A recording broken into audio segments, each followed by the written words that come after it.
Welcome everyone back to Authors on Tap, where we host amazing writers in conversation with other amazing writers.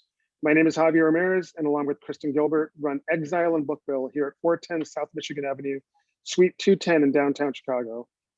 Tonight, we are very happy to host Keith Ryan Cartwright and Mike Latting, who will be discussing Keith's new book, Black Cowboys of Rodeo, Unsung Heroes from Harlem to Hollywood and the American West with Jonathan Eig. Let's take a second to know our guests. Keith Ryan Cartwright is a communications specialist for the Rutherford County Board of Education in Tennessee, an occasional adjunct professor at Middle Tennessee State University, and a journalist. He previously served as editorial director and senior writer for Professional Bull Riders, Inc. Keith's book just came out. Congratulations, Keith, and good luck with the rest of your tour.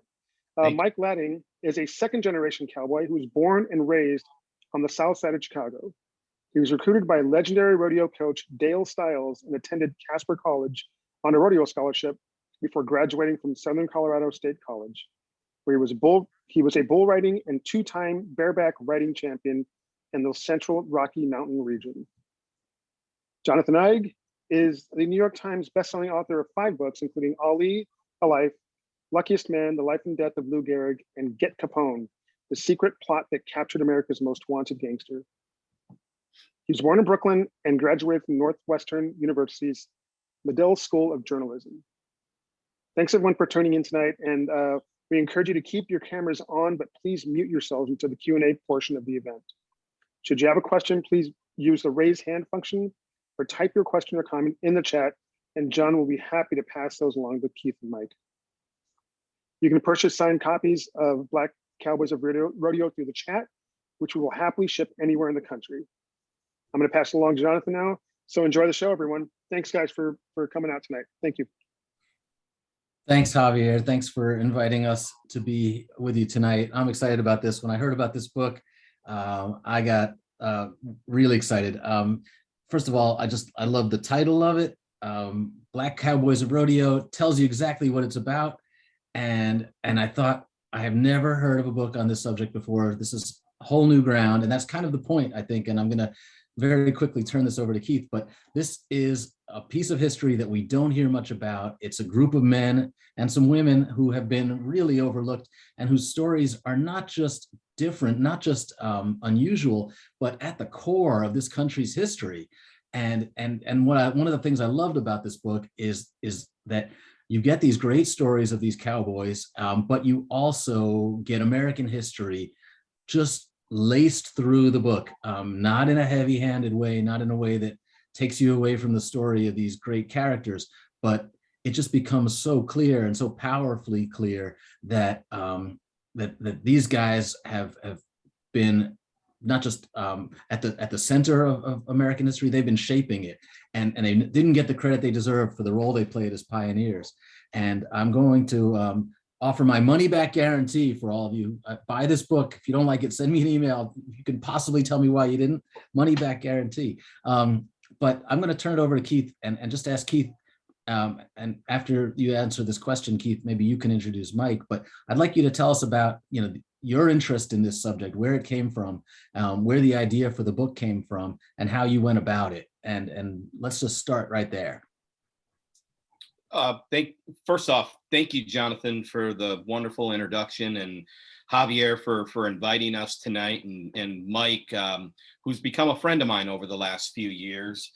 The origins of this book began in 2009. I started working for the PBR and probably 2008.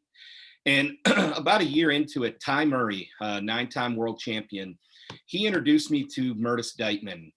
And when the first conversation I ever had with Murtis was over, I called Ty on the phone and I said, I don't know when, and I don't know how I'm going to go about it just yet, but I'm going to write that man's biography one day. That is one of the most fascinating people I've ever met in my entire life. One thing that'll strike you about Murtis when you meet him, and you can read a little bit about him here and there as well, but it's when you meet this man and you know that he has no formal education. He went to school through the 5th grade. but he didn't go every day through the 5th grade. He only went when it was convenient. That meant if there were chores to do on the ranch where his dad worked, and there was a job that could be done by Murtis for the size and the age he worked. If there wasn't something for him to do that day, then he would conveniently go to school. So therefore, he was way behind his class. And at the end of each year, back then, they just move you on to the next grade the next year. And finally, by the 5th grade, he was big enough and strong enough that there was something for him to do every day on the ranch. And therefore, it was no longer convenient to go to school. And so he has no formal education, can't read or write. And yet he was filled with all this wisdom. And I just couldn't figure out where it came from. And I was enamored by it. And he became a hero to me, you know, and it took until April of 2017. I was having coffee one early evening with Ruta Sepetys. She's a young adult historical fiction writer. And we were trying to figure out, you know, it was time for me to write a book. And I threw out the idea of Black cowboys. And the first words out of her mouth were yes, yes, yes. And then it was, are there enough Black cowboys to fill a book? I said, there's enough Black cowboys to fill a series of books. And I began to just tell her about a couple of different people that I had met. And so by that point, I had many, many conversations with Murtis. And when you talk to Murtis, if you ask him a question about himself, he's going to go in depth telling you that answer. But if you just ask him to talk about his life, he tells you about all these other characters: Bailey's Prairie Kid, Harold Cash, Marvell Rogers, and on and on and on. And the more he would tell me about all these different people, the more I realized, as much as I want to write a book about Murtis, if I only write about Murtis, I'm playing in to this misnomer that there weren't really any Black cowboys and that this guy was an anomaly. And that's when I realized I need to write about Murtis and all his friends. And so I kind of started down in the Gulf Coast region of Texas. And quickly that led me up to Oklahoma. And then I would have never imagined that from Oklahoma, it would lead me to Harlem. And then I knew about Charlie Sampson out in Watts, who became the first African-American to ever win a PRCA world title. So now I knew, wow, I got to go from Harlem and New York to Los Angeles. And then when I went back to Oklahoma, that led me to Mike up in Chicago. And it was like, man, this is like a journey. This is like a map across the country, all over the place. And it wasn't just that they're Black cowboys. They're set against America and whatever was going on at their respective times. That's where the little piece of American history comes in, because I wanted to make sure people understood in context what these guys were doing and what else was happening in the world and in our country at the same time. And that's sort of how the book came about and how it became what it is today. One of the things I love about what you're saying is that, you know, you span a lot of different eras, you span a lot of different cities and towns, and you get the whole feeling of the sweep of American history, but it's never like a history book. You're never telling me, you know, the long history of how Watts developed, or how, you know, how Black kids started to go to college and were able to get right based on what happened in the 60s, right? It's all just woven in really seamlessly. And I wonder, was it difficult for you to keep these things tight? Because you cover a lot of different characters, and you know, was it tempting for you to was it difficult for you to keep these stories tight, given how much time you spent interviewing all these fellows? Some of it, Murtis was tough to write about, because I have enough research on Murtis for a book. Like I could conceivably write an entire book on that man. And so man, it was a little difficult, and I don't want to say paralyzing, but it took a little bit for me to say, this is what I'm going to say about him. And this is the best story that I can tell you about him. And, you know, in terms of not putting too much of the history, to me, the history is that's the panoramic view in the background. And I always kept the Black Cowboy in the foreground. It's really a human interest story, not about what they are, a Black Cowboy, but who they are. And I had an interesting conversation, well, two of them. I had a conversation with Lonnie Bunch from the Smithsonian. And Lonnie said, one of the great things that I get from our conversation is that oftentimes history books take all the research that other historians have done, and then they find their own unique way to say what's already been said yet again. And he said, you're going out there and you're interviewing people who haven't been interviewed before. Do that. Keep doing that. I encourage you, if someone hasn't been talked to, that's your litmus test. That's who you keep talking to. And then I had another conversation with Casey Matthews from the Schomburg Center in Harlem. And he said to me, you don't have to take my advice, but he said, as a historian who loves stories like what you're telling, keep this in mind. Who are they? Where did they come from? And what is the origin story? Like are they a first generation cowboy? If so, how did they make that transition?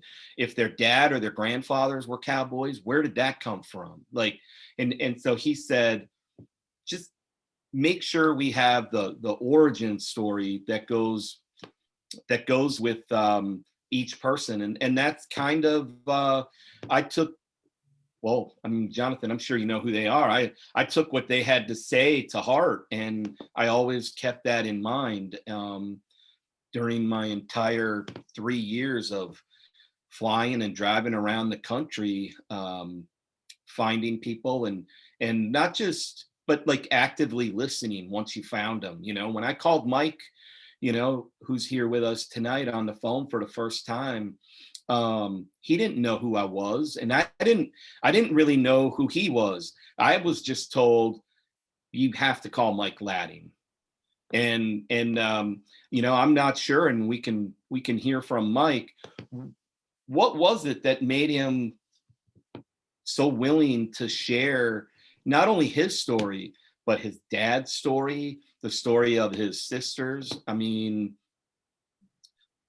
I to this day, I don't know why some of them talk to me so freely. Maybe we should ask Mike that question. Well, I try to feel as though I'm a pretty good judge of character. And when I first talked to Keith, it wasn't like somebody coming and trying to push something on you. He came looking for information. He came wanting to gather information so that he could pass it on. And one of the things that really impressed me was the word pass it on. I'm a firm believer that if Keith had not done what he's done, that a lot of the things that you can see in the book, children would never, ever know that because it hadn't been written.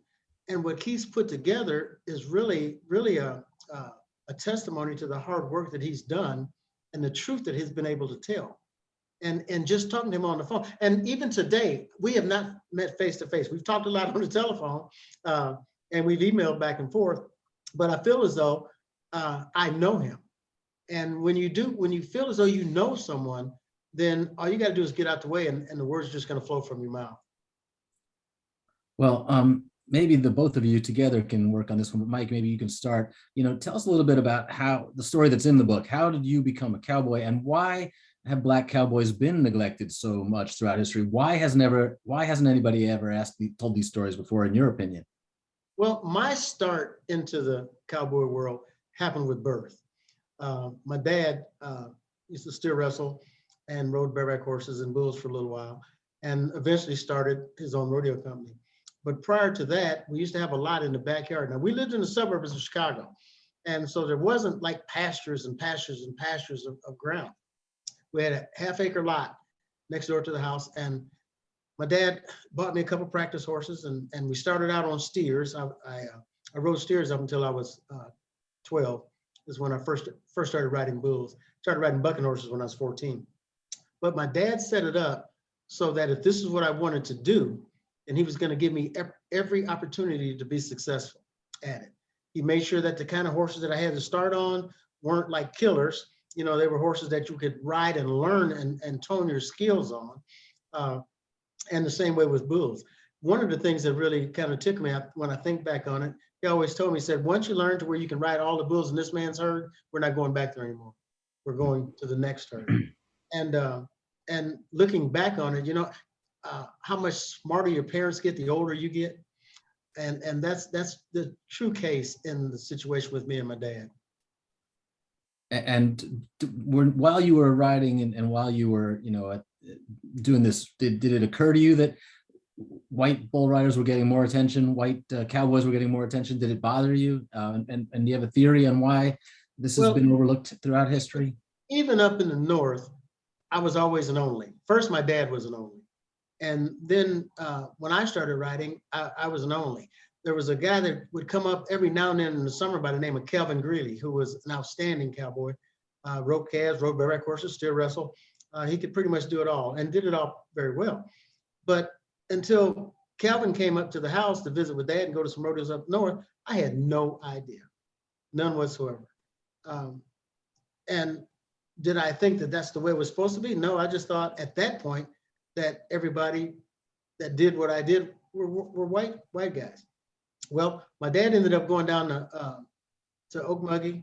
He went to Drumright, Oklahoma, went to a few of those rodeos back when I was still a kid. And the stories that he told when he came back not only excited him, but it excited me. And that's when I realized that there were other people out there like me that weren't on a distant island that were doing these same things. I remember going to the National High School Finals one year. Illinois didn't have a team, so I had to go over to Iowa to compete with the Iowa kids. Ended up winning the bareback riding over there. But going to the finals, I ran into Tex, a high school champion from Texas, and was outstanding athlete, really rode very well. And that was the first time that I'd ever been at a rodeo where there was someone like me competing. Wow. Keith, did the black press cover these cowboys back in the day when you know the country had a thriving set of African American newspapers? And how did that affect your research? Was it limited because these guys didn't get much coverage? Here's what I found. So, like, we'll take for instance Mike and his dad, the late Thyrl Latting. They were regularly covered in Jet magazine, for instance, because Jet was right there in Chicago. But the coverage, there's always been coverage, but it's always been in drips and drabs. And when it comes to the mainstream press and some of the AP stories that were shared, you know, in the New York Times all the way to the papers in San Francisco, it would always be, they would write a lead that set up the scene of a rodeo, and then it would be like, oh, and they're black, and that was the story. That was the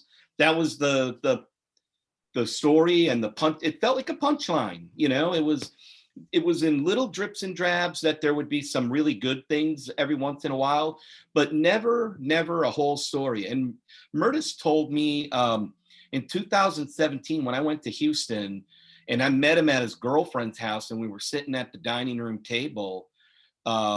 He told me this is the first time a writer has ever sat at my table. Wow. And asked me questions. And I not only sat at the table, I spent 3 days with him. You know, Mike talked about us having not met in person. We've had lots and lots of conversations. I've called him for advice every once in a while too, just life advice. But the pandemic is really what's kept me from getting to Chicago the last couple of years, and you were asking him about why the story hadn't been told. And I keep it real. People, by and large, those of us who are here and those of us who go to independent bookstores, we're the readers in the world. We're the readers in our country, at least. But not a lot of people read history. They have to see it.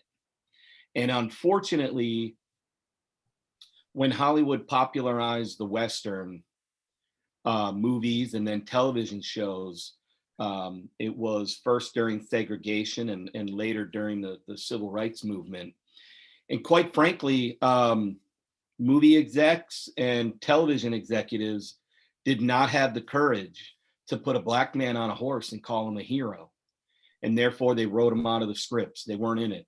And so many people have never seen it. For them, seeing it is believing it. So it's interesting to me that the image that most people conjure up in their mind when you say cowboy is of John Wayne. John Wayne's an actor who happened to be able to ride a horse. And that's the image people have of what a cow. Now, I'm not demeaning John Wayne, because his movies and what he did has done a lot to help popularize and make people appreciate cowboys and the West and all of that. But folks, he's an actor. And it's interesting that people will identify John Wayne as a cowboy, but the black cowboys who really existed, they ignore. Oh, it can't be. And then when they see Murda Stiteman on the cover of Texas Monthly, it's like, well, okay, sure, there's one or two. No, there's not. I have an entire book filled with them spanning 100 years. And like I told you before, I mean, there's enough guys that I could have written an entirely different book with a whole other collection of people, and it would have been equally as fascinating. Yeah, Mike, I wonder if you could speak to that. Growing up, was it strange, or was it frustrating? Was it angering, the fact that all the TV movie cowboys were white, except for Blazing Saddles, of course? I don't know if it was aggravating. It was what you saw. I mean, be aggravated if you want to, but if you turn the TV on, that's what you're going to see. I knew I was raised to make sure that I understood my self-worth. So it didn't really matter what anybody else said or what anybody else thought. It's what I thought, what my parents that raised me thought. Those are the only things that were important to me. So, I mean, I don't want to get into a political statement here, but if you believe in yourself, you're in good shape. That doesn't mean being boastful, bragging, being arrogant. That means believing, truly believing. That's great. Keith, were there any of these cowboys who were reluctant to speak to you, or any stories that you had a hard time getting into the book? Sure. Yeah, I mean, you make tough choices. Like I said, there were a lot. I kept in mind what Lonnie Bunch had told me when he said, keep talking to the people who haven't been talked to. And so there were a few choices I made where, like, Mike mentioned Calvin Greeley, and I had mentioned Marvell Rogers. I would love for them to be profiled in the book, but their profiles would have been based on everyone else's impression of them, because they're no longer with us. So for this collection, not entirely, because Bill Pickett leads the book and closes the book, but by and large, they're people that I could go sit with in person. And yeah, there were a couple people. I mean, people in the rodeo world, there's a couple names that they're going to look at and wonder, where are they? And it just, for one reason or another, it didn't work out. And was there anybody who you had to twist their arms to get talking, or were they all eager to have their stories told? Charlie Sampson's a little tough. He's a little tough, but he comes around little by little. You know, he was a tough nut to crack, definitely. Yeah. Yeah. I'll And- call it what it is. He can be a pain in the ass. well, I'm guessing there's some, obviously from reading the book, you can tell these are a lot of powerful characters, and you having to navigate all of those and get them all talking, you know, is a testament to your interviewing skills. But I wonder if you have any favorite stories just about the process, about, like, you know, getting these guys to open up. Was it, because I'm guessing that these guys, if they're not used to being interviewed, especially, getting them to really open up must have been hard sometimes. Well, yeah, I you know, when you talk about, this is sort of the opposite of that. Irvin Williams in Tulsa, we were talking about him earlier, and he reached out to me and said, "Hey, I've heard a lot about this book you're working on. Were you going to be coming to Tulsa? I would really love to sit down with you. I would love to share my story." And now, for those of you who aren't familiar with Ervin Williams, he's a bull rider who grew up south of Tulsa.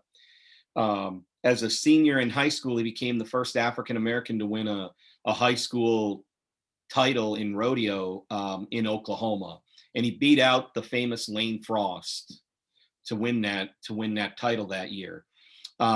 He went on to qualify for the national finals rodeo 3 times, and the one time that rodeo was an exhibition sport in the Olympics in Salt Lake, Irvin was one of the bull riders who competed in that Olympics. So he's a legendary guy. He's really well known bull rider who rode in an era which I refer to as maybe the golden age of bull riding. He rode between 85 and 95. You had, you know, the late Lane Frost, you had Jim Sharp, you had Ty Murray, you had Tuff Hedeman. There's a whole slew of them. It doesn't matter. Anyway, I knew that story, and so that's what I thought we were going to talk about, and then kind of learn about where and how he grew up, and the story that he ended up sharing with me about his father. And he said, "I want to talk about the relationship that I have, or that I had with my dad before he died." And I said, "Oh man, that'll be great." He was a cowboy, and he said, "Yeah." And he said, "Well, by today's standards, it would be called abuse." And I'll let people read the chapter, and you can read in detail just how difficult life was for Irvin at home. And to think he pursued becoming a bull rider, the most dangerous sport in the world. And he said, "Failure was not an option for me. I had to be good. I had to be good enough that I could keep winning enough money to stay on the road and keep competing, because riding bulls, he was better off doing that than going home and getting his ass kicked." Think about that. That guy pursued the most dangerous sport in the world, where men have died. The guy he beat to win the high school title died in the arena in Cheyenne a couple years after they graduated. And he would rather do that than go home. I wasn't prepared for that conversation. I put off writing that story. I called him back and I said, "Are you sure you want me to go all in?" And he said, "That's my story. And people who don't know it, I want them to know who I am." Wow, that's really powerful. And I want to pick up on something you said. You know, it's the most dangerous sport in the world, and we were living through some dangerous times. Some of these guys are riding in the 60s when you know, the race, the country's in turmoil. Some would say we're still in turmoil today around race. One of the things that a lot of these cowboys say is that the world of rodeo was not any more racist and may have been less racist in some cases than what they had outside. And maybe we'll put that question to Mike first. Is it difficult, extra difficult being Black in the world of rodeo, or is it no worse than the rest of the world? I don't think it's any worse than the rest of the world. As being a Black person, one thing that you grow up knowing is that in certain situations, you need to know your place. And that was definitely then. And I'm not real sure how far we are past it right now. There's a lot of underlying thoughts, behind the statement that I just made. But I think everybody in the world knows exactly what I'm talking about. That's a powerful statement. And you're competing against white guys who often haven't had a lot of exposure to African Americans. They're not used to competing against them and where they come from. What are the challenges there? How do you handle yourself? Being a 14, 15-year-old kid, not even having a driver's license, going to rodeos, competing against men, my dad always told me, Mike, you got to ride 2 points better to win second, which made you try a lot harder. Now, whether that was the truth or not, I don't know, but my dad was a pretty smart guy, and he wanted to get the best out of me that he possibly could, and I needed to win. So you've got to try harder than everybody else. I mean, that's the kind of way most Black kids were raised back in those days. You can't be good, you've got to be better. And that doesn't mean you're going to be first, but you still got to be better. You got to give everything, you got to leave everything out there. And that's kind of the way I was raised. And a lot of kids, Black kids raised at the time that I was raised, we were all kind of brought up that way. Sometimes you hear about people saying that kind of having to carry that kind of burden can leave scars, Jackie Robinson talked about the scars of over time, that's just a lot to carry on your shoulders. And this is a question for both of you. Mike, maybe you can go first. Is that an extra burden? Does it make it harder to compete, to get up, on and off the in and out of competition? And then Keith, maybe you can answer that as well for the other guys you talk to. I'm going to say this, as far as I'm concerned, absolutely not. The only pressure that can be put on you is that what you allow to be put on yourself. I mentioned earlier, you've got to believe, and it doesn't matter what the rest of the world thinks. You've got to have that spot yourself where you're safe. Doesn't matter what happens, you're safe. And that's kind of the way I was raised. That's the things that my dad and my mom put in my mind. And probably that's why I'm able to still do what I do today. He told me a long time ago, it's not important if people like you, but it's imperative that they respect you. And growing up with that, you have to let the chips fall where they may. That's really great. Keith, did you find some other people who had different experiences? Yeah, I want to share a story about going back to Murtis Deitman and the wisdom that I told you that he had. He knew back then that if he was going to have success in the PRCA, well, at the RCA at that point, he was going to have to go to more rodeos than anyone else, because he wasn't, back then the bull riding was only judged by 2 judges. Now it's judged by 4. So all it took was one judge to not mark you fairly, and you weren't going to win. But he knew they can't impact whether I make the whistle or not. So even if they dock me points for being Black, if I ride more bulls than everyone else, I'll make up the couple of points they're robbing me every time I make the whistle. So he would go to the West Coast and go all up and down to every PRCA rodeo in California and Oregon and Washington, and there are a ton of them. And then he'd go to the Midwest, and he'd go out to the East Coast, and he'd go to he'd go to Cowtown, New Jersey. They had a pro rodeo every weekend, so he could always, when there was nowhere else to go, he could go there. He stayed away from the South. Murtis never competed in Mississippi. He knew there were places, don't go. He went to the big place, Houston, Calgary, Cheyenne, those kind of rodeos. And then the rest of the time, he went where he knew he was going to get the fairest shake. But he was going to do everything he could to manage the season to get on more bulls. And if he had more lower scores, it would add up to more than it would if he got on fewer bulls with a little bit of a higher score. That's a pretty wise man. And in 1967, with that approach, and then Larry Mahan letting him fly around the country in his plane so that he could go to even more rodeos.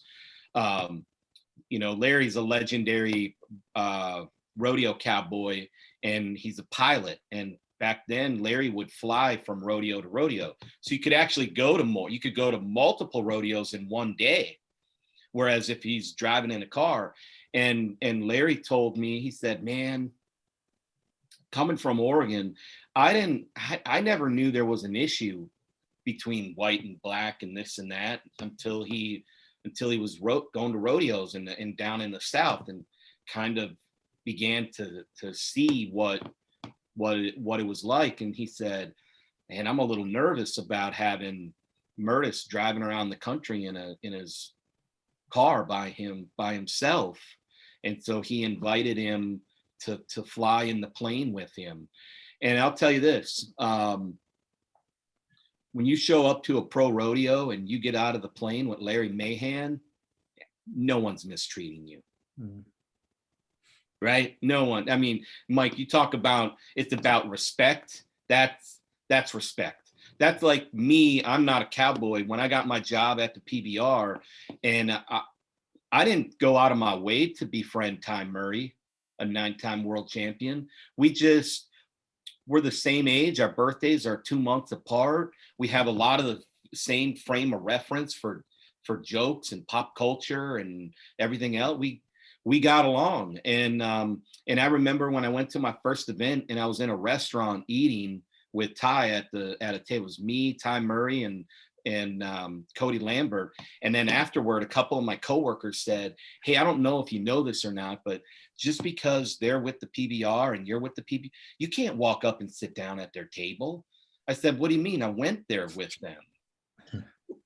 And then as soon as people knew, like, oh, wait, he's in their clique, then you kind of have that respect that even though I'm not a cowboy, I'm a Johnny come lately, you're afforded a little latitude, and that happened for Murtis. But it happened for Murtis because to meet him is to meet one of the nicest people you've ever met, and he just so unassuming and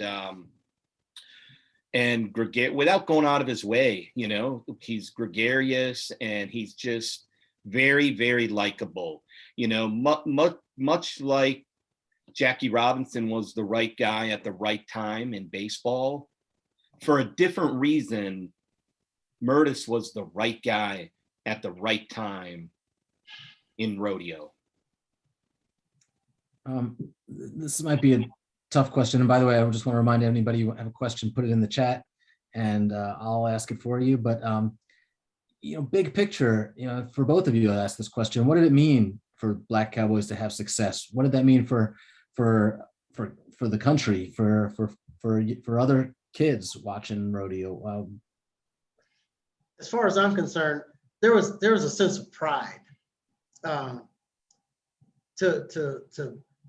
know that there's a Murtis Diamond, to know that there's great calf ropers, great steer wrestlers in the PRCA. I mean, it made you feel good knowing that those guys were out there, kicking butt and taking names.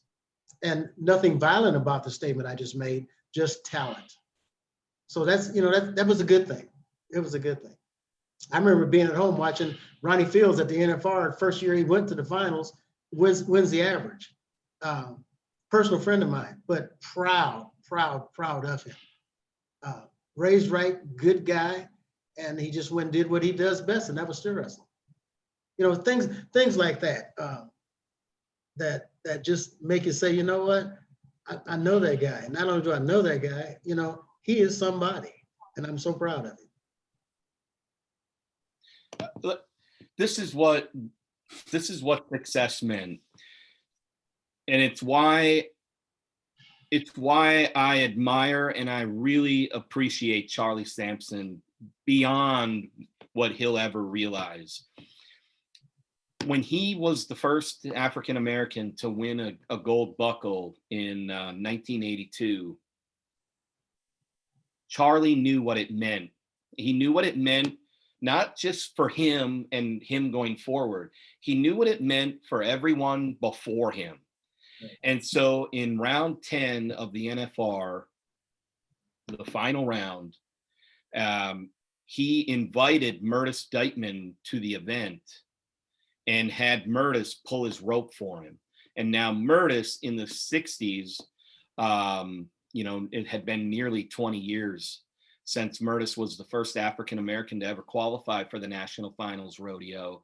And now all these years later, Charlie had already, he had already solidified the title. And so in that 10th and final round, there's Murtis on the back of the chute pulling the rope to help Charlie in that moment. And for Charlie to share that moment, That's a heck of a statement. yeah. That's love and respect.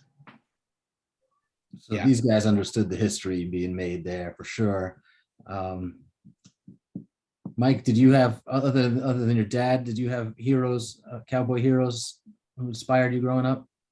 Well, there were guys that I've really enjoyed watching ride, both white and black. But my hero was always my dad.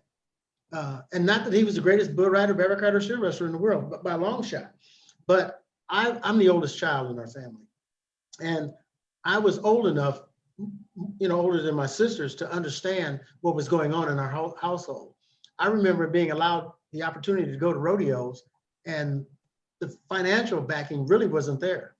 But my dad made sure that I had a way to get there and get back. So I understand the sacrifices, I guess what I'm saying, that my parents made for me to be able to do the things that I wanted to do and that they endorsed. That's great. Hey, Mike, is there any question you want to ask Keith? You could turn it around on him. He's interviewed you. Now it's your chance. You know what? Not so much ask him a question, but there's a statement I'd like to make.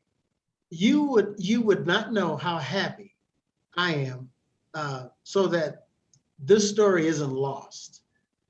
If it wasn't for Keith Ryan Cartwright doing what he did with this book, and I'm sure it'll probably be the first of many. But you know, when I'm dead and gone, and everybody else in that book is dead and gone, that book will be there for future generations to look at and say, you know what? I didn't know this could have happened 100 years ago. I didn't know this could have happened, 200 years ago. And we're getting around in flying automobiles. But this happened when gravity was against the man when he was riding the bull. Yeah. This is something large. This is larger than life, I think, what Keith got himself into and what he's pulled off. I hope you appreciate that, Keith. And they'll still be riding bulls when they're riding around in those flying cars, won't they? Well, if they got any heart at all, they will be. Keith, what about you? What's the will there be more editions? You said you could do a series of these books. Are you planning more?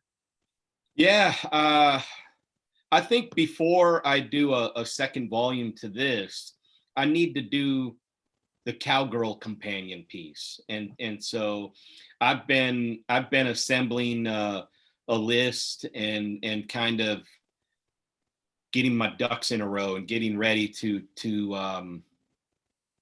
tackle that. I think they deserve a book of their own, and it would make for a great follow-up. That's terrific. And who's high on your list of whose stories you want to tell? Well, I want to tell everything from stagecoach Mary Fields, who in the 1800s was she's the first African American to run a stagecoach for the U.S. mail, and she used to walk around packing a pair of pistols on each hip and a shotgun slung over her shoulder, and was not someone to be messed with. And so I want to go that far back, and then all the way up to I'm a big admirer of Carolyn Carter. Her brother Joe Carter is a World Series hero for the Toronto Blue Jays, and she's a heck of a barrel racer. And so I just want to run the gamut, and there are a lot of stories. So I would say sitting down and talking to Carolyn Carter and some of the other ladies that kind of came up around that same era was probably the golden age of barrel racing for African American cowgirls. But there are two of them coming up that are young. They're not even old enough to compete as a professional yet. And so there's London London Gladney. I forgot her last name there for a second. I really feel, her dad, Dahaji Gladney's in my book. He was an exercise trainer for California Chrome. And so he really, not only does he know horses, he understands fast horses. And he's been bringing her along. And so I think her and Courtney Solomon, there's one of those two is going to be the first African American to win the barrel racing championship. There's never been an African American to even go to the NFR, and I think both of them you'll see them in the NFR, and one of them is going to win a gold buckle. Well, that's great. Well, I'm going to. We don't have any questions in the queue, but if you guys want to take your parting shots here. We got about 5 minutes to go, so I will just open to each of you to give us some closing words and tell everybody why they should buy this book, because that's what we're here. We're here to sell some books too. Well, let me start off with that, because I'm sure Brian's got a lot of words of wisdom, but it's a very well written book. The pictures in it, if you're not a reader, the pictures in it are good enough to hold your interest. But again, Keith has taken a lot of time and a lot of effort to chronicle the life, the legends of Black cowboys. And you're not going to find that anywhere else. I mean, anywhere else. And if a person does, if you've got any idle time, you need to grab that book, you need to sit down and try not to have anything else to do, because when you sit down with that sucker, you may not get up until it's over. I had to steal it back from my mom. My mother's 90 years old, and I took it up there to show it to her, and I called myself just going to show it to her, and going up visiting, and then I had to go back home and get chores done. And I'm walking out the door, and it was one of those, Mom, I brought that for you to kind of skim through. I'll bring it back to you when I'm finished. And it was almost like an act of Congress for me to get out of there with the book that Keith had written. Now, I hadn't got it back to her yet, but I guarantee you, as soon as this rodeo's over this weekend that I'm at, my first step Monday morning is getting that book back up to my mom. We got to get you an extra copy. Yeah, that's great. Well, we were recording that, so you can use that in your infomercial as you go ahead and sell more books. But go ahead, Keith. Bring it home for us. Yeah, I just want to say thank you. I mean, it's two very simple words, but they come from my heart to say thank you to each and every one of the people who have talked to me along the way, the friends and the family members of these guys that shared anecdotes with me, other historians. I'm not dumb, man. I knew it was a treasure. Like, I knew that I fell backwards into a treasure trove of stories. And I had somebody once ask me, why you? Why are you the one to write it? And I gave them the answer that Murtis Deitman gave me. And that was the day when he told me, no one in my entire life has ever sat at a dining room table with me to talk to me about my life until you. That's why it was me. And all I know is I put everything I had into it. And I didn't take for granted that these people were sharing their life stories with me. I knew it was important to be told. I knew that as of now, there was, some of them were talking for the first time. Some of them were sharing, stories that they'll probably never get to share again. And I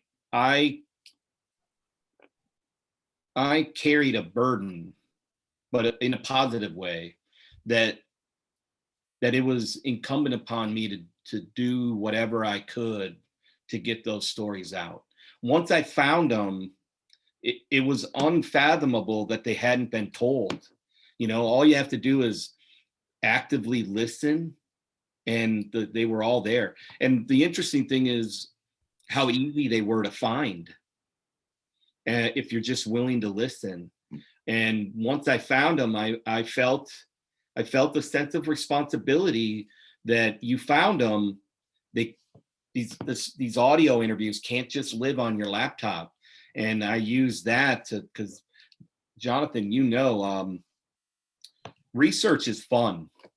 Going out and interviewing people is fun. Man, writing a book can be lonely. And in those lonely moments, that's when I leaned on the responsibility that I felt I had. Well, you did honor to your subject, you did honor to your readers, and whatever else happens, whether the book sells 1 million copies or not, you've done something that will last, and you should be really proud of it. And on behalf of your readers, I thank you. And I thank you both for joining us tonight. This has really been a fun conversation. And this is also a book you can read over and over. You can dive into it again and pick up, just pick it up anywhere. And I recommend everybody get this and get it for a holiday gift too. And order it from Exile in Bookville, which is one of our real gems here in Chicago. So thank you guys, and have a great night. I enjoyed being with you. Thanks. Thank you. Yeah, thanks. Thank you guys for what a great conversation, and just a smattering of stories from Keith's book. Pick this up and explore the rest of it. And as John said, holidays are right around the corner. You want to make a big impression with your family and friends, give this book. This will be the hit of the holiday. We have signed copies, and I understand that Keith might be coming by at some point to actually sign. We have some signed book plates, but Keith will come by and sign some copies. But we ship all over the country. We have a great website, exileinbookville.com. Check it out and buy early and often. Thank you guys so much. What a great conversation. And John, as always, you come prepared with great questions. Thank you so much for moderating tonight. And thanks everyone. Thanks everyone for tuning in tonight. Thank you. Have a good night.